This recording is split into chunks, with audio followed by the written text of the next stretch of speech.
Buongiorno e ben ritrovati a un nuovo appuntamento con l'informazione di Telefriuli. Tragica giornata quella di ieri sulle montagne del nord-est. A Tramonti di Sopra, dopo una caduta nel Meduna, ha perso la vita un componente del soccorso alpino di Maniago sul lago di Braies in Alto Adige. 3 turisti udinesi sono finiti nelle gelide acque dopo la rottura del ghiaccio su cui camminavano. È stata una Pasquetta di tragedie accadute e sfiorate in montagna, quella lasciata alle spalle, a cominciare dalla drammatica morte di Andrea Dalfarra, 45enne componente del soccorso alpino di Maniago, morto lunedì dopo una caduta lungo il torrente Meduna nei pressi della confluenza con il lago di Redona a Tramonti di Sopra. L'uomo a metà pomeriggio è caduto da un'altezza di 3 metri nel torrente, scivolando su uno dei sassi nei pressi della griglia del corso d'acqua. Con lui c'era la compagna, anche lei del soccorso alpino, che si è subito precipitata nel torrente, riportandolo a riva e praticandogli il massaggio cardiaco per rianimarlo, ma invano. Inutili anche i soccorsi del personale medico arrivato sul posto. L'uomo è spirato a pochi passi dalla compagna, in forte stato di shock. Dalfarra viveva a Vaionte ed era originario di Erto, dalla parte della madre, e bellunese per il ramo paterno. Lavorava all'azienda Roncadin di Meduno e prima di allora aveva iniziato a lavorare come muratore assieme allo zio. Era rimasto orfano di padre a 4 anni, lascia un fratello e la madre. Era cacciatore nella riserva di Tramonti e appassionato frequentatore delle montagne. Il capo della stazione di Maniago del soccorso alpino lo conosceva bene e lo ricorda come un compagno di molte escursioni, oltre che come un soccorritore ideale. Era una persona molto precisa e meticolosa, puntuale, le sue qualità si riscontravano ogni qualvolta c'era da essere operativi sul campo o nelle esercitazioni, dice. Andrea aveva tutte le caratteristiche che si richiedono a un soccorritore, compresa la capacità di lavorare in squadra. Con lui c'era sempre quell'affiatamento ideale riconosciuto da tutti noi. Inoltre con la compagna Vavanti formavano una coppia solidissima, essendo entrambi appartenenti allo stesso corpo, con lo stesso spirito di servizio e la stessa vocazione. In un'altra montagna, quella di Bolzano, la tragedia è stata solo sfiorata per 3 ragazzi di Udine in gita sull'affascinante lago di Braies, dove diverse persone sono cadute nelle gelide acque mentre camminavano sulla superficie ghiacciata, resa fragile dalle temperature in aumento degli ultimi giorni. Tra loro anche i 3 giovani turisti udinesi che hanno sfondato il ghiaccio sulla sponda occidentale del lago e sono stati salvati da alcuni passanti, rifiutando poi il ricovero in ospedale. L'episodio più grave dopo la rottura del ghiaccio sul lago ha interessato 7 adulti e un bambino di 7 mesi, trasportati d'urgenza all'ospedale di Innsbruck. Andiamo a Trieste, dove questa mattina alla Caritas c'è stata la visita di una delegazione di Forza Italia per fare il punto sui fondi destinati all'accoglienza dei profughi ucraini.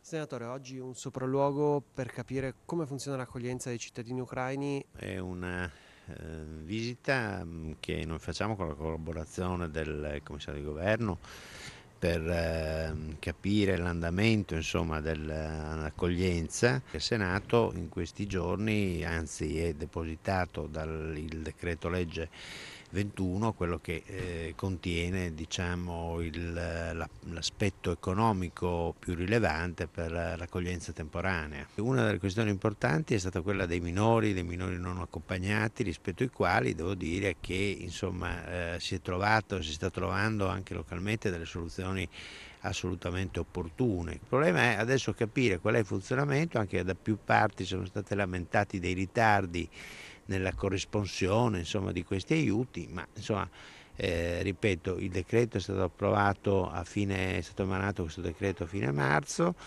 I primi 10 milioni di euro sono stanziati, adesso ne sono 350, almeno 350 che sono contenuti nel decreto che legge, quindi che dovrà essere speso attraverso gli indirizzi dati dalla Protezione Civile.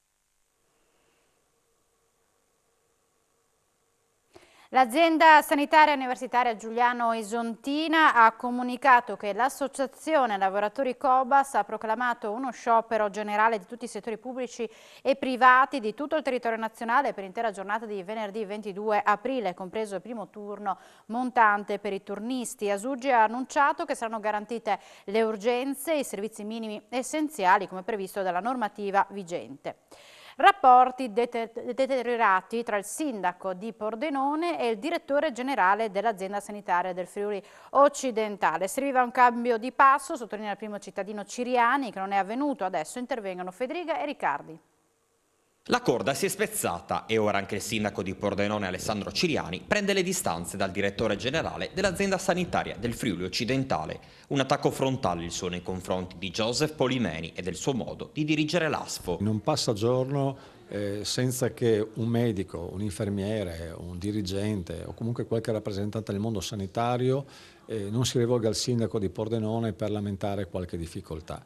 Io credo questo, e cioè che una parte dei problemi siano di carattere organizzativo, un'altra parte sia di carattere relazionale. Il dottor Polimeni sarà anche bravissimo, sarà un luminare nella gestione ospedaliera, però è vero che per amministrare la sanità di un territorio occorre anche la sensibilità, la delicatezza e talvolta anche l'umiltà di rapportarsi con i sindaci e con chi opera all'interno delle strutture sanitarie. Questo non sta avvenendo. Da qui la volontà di chiedere urgentemente una presa di posizione netta ai vertici della politica regionale. Non è avvenuto il cambio di passo che ci attendavamo e quindi faremo sentire la nostra voce a Federica, al vicepresidente, per dire che uno può essere anche il migliore dei dirigenti possibili, ma per poterlo essere ha bisogno del riconoscimento degli altri. Uno non può attribuirsi la ragione, deve riceverla dagli altri e conseguentemente questa disintegrazione dei rapporti che esiste tra chi opera all'interno dell'ospedale, i sindaci e il direttore sta diventando francamente insostenibile.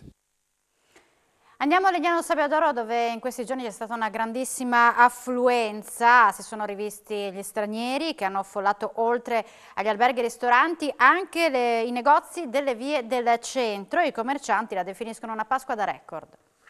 Un essaggio d'estate nel weekend di Pasqua a Lignano Sabbiadoro con una grandissima affluenza, non solo ospiti di prossimità ma anche austriaci e tedeschi che hanno deciso di trascorrere 3 giorni nella località balneare. Meglio del 2019, una Pasqua che è iniziata proprio con un boom molto positiva sia per la ristorazione che per la ricettività, gli alberghi quasi tutti pieni, ma anche finalmente per il commercio. Austriaci, tedeschi, ma anche gli italiani sono arrivati soprattutto ieri a riempire i negozi, a fare parecchi acquisti.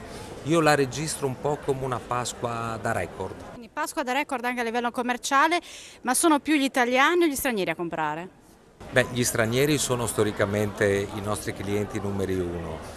Però quest'anno devo dire che anche gli italiani li abbiamo visti e c'è voglia di ripresa, nonostante la situazione generale non sia ancora delle migliori, perché dalla pandemia alla guerra la situazione è veramente triste. E visto questa anticipazione direi che il 25 potremmo fare di nuovo il boom. E poi il 1° maggio sì, la stagione è avviata e direi che siamo con gli auspici migliori per un 2022 alla grande. Palmanova, capitale della Pasquetta. Ieri i bastioni della città stellata hanno registrato oltre 10.000 presenze. L'iniziativa, rilanciata dopo 2 anni di stop attraverso attività, laboratori, visite guidate, iniziative rivolte a famiglie e bambini, ha registrato un successo mai così positivo. 400 le uova di cioccolato distribuite gratuitamente ai più piccoli. Le gallerie del Rivellino al Bastione Donato hanno registrato 1.000 ingressi.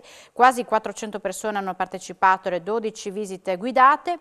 Il nuovo labirinto di bambù allestito sul Bastione Grimani ha registrato 1.000 ingressi, 220 gli aquiloni realizzati dai bambini, centinaia di gruppi sparpagliati fra la prima cerca muraria e la terza. Una giornata all'insegna dell'area aperta, picnic, divertimento che certificano la grande vocazione attrattiva che svolge il Parco Storico dei Bastioni, che lo ricordiamo è patrimonio mondiale UNESCO dal luglio 2017. A Pordenone il porta a porta per la raccolta dei rifiuti prenderà avvio il 6 giugno. In questi giorni già sta inviando le lettere alle prime 3.500 utenze coinvolte. È partito il conto alla rovescia per il cambio della raccolta dei rifiuti a Pordenone, che diventerà porta a porta dal 6 giugno. GEA ha iniziato a consegnare le lettere in cui spiega come funzionerà il nuovo sistema della differenziata nelle zone nord e sud della città, le prime dove la rivoluzione entrerà in vigore e che vedranno il coinvolgimento di un totale di circa 3.500 utenze tra domestiche e non domestiche. A fine aprile, il 26 per la precisione, inizierà anche la distribuzione dei nuovi contenitori e il kit con i bidoncini per carta e cartone, cartone, i sacchetti gialli per gli imballaggi in plastica e metalli, la tessera magnetica personalizzata per aprire i contenitori stradali di umido, organico e vetro, oltre all'opuscolo informativo e al calendario. Il Comune di Pordenone ha anche predisposto alcuni appuntamenti con la popolazione per chiarire eventuali dubbi che saranno in programma a maggio. Tra meno di 2 mesi, insomma, anche il capoluogo del Friuli Occidentale entrerà nell'era del porta a porta. A Udine il 1° giugno tornerà il circo. Gli artisti di Armando Orfei per 20 giorni stazioneranno nel parcheggio dello stadio con uno spettacolo su richiesta della Giunta udinese del tutto senza animali. Assessore, il circo torna a Udine. Sì, dal 1° giugno al 20 giugno nel parcheggio dello Stadio Friuli ci sarà lo spettacolo circense di Armando Orfei, quindi una grande occasione per tante famiglie, per tanti bambini di intrattenimento e di divertimento in assoluta sicurezza, perché abbiamo chiesto naturalmente tutta l'osservanza delle prescrizioni Covid, ma soprattutto con grande attenzione anche al tema della tutela degli animali, perché abbiamo chiesto che non ci siano esibizioni con animali e quindi un modo per stare bene assieme alla propria famiglia, divertendosi con i clown e con uno spettacolo ludico di cui abbiamo tutti bisogno dopo i momenti particolari che stiamo vivendo legati a pandemia, a guerre, quindi uno spettacolo circense di intrattenimento e ludico penso che sia una grande occasione di diversione. Siamo allo sport con il Pordenone Calcio, ieri sconfitto a Lignano dal Benevento, è arrivata così la matematica retrocessione in Serie C, l'amarezza, la voglia di voltare pagina per il presidente Lovisa. L'errore l'ho fatto io e quindi mi prendo tutta la responsabilità, nessun altro. Il fatto di scelte degli allenatori, io posso perdere ma devo avere una squadra viva che è sempre in palla, al di là poi della testa dei ragazzi. Cioè.